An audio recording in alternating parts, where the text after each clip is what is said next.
Vážený sekretariáte, vážené delegátky, vážení delegáti, vážení hosté.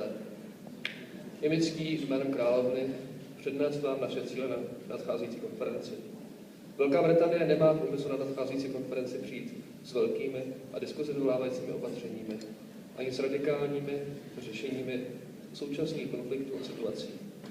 Naším cílem je podporovat a kontinuálně udržovat mír v konfliktních oblastech, podporovat a spolu vytvářet sociální a ekonomickou stabilitu na celém světě, spolupracovat s našimi významnými partnery, zejména v organizacích, jako je Severoatlantická aliance či Evropská unie, v ní však náš lid a vláda v poslední době přehodnocuje svůj vztah. Dovolte a pomozte nám tedy vytvořit prostředí pro konstruktivní a ovoce nesoucí jednání v příštích dnech. Děkuji.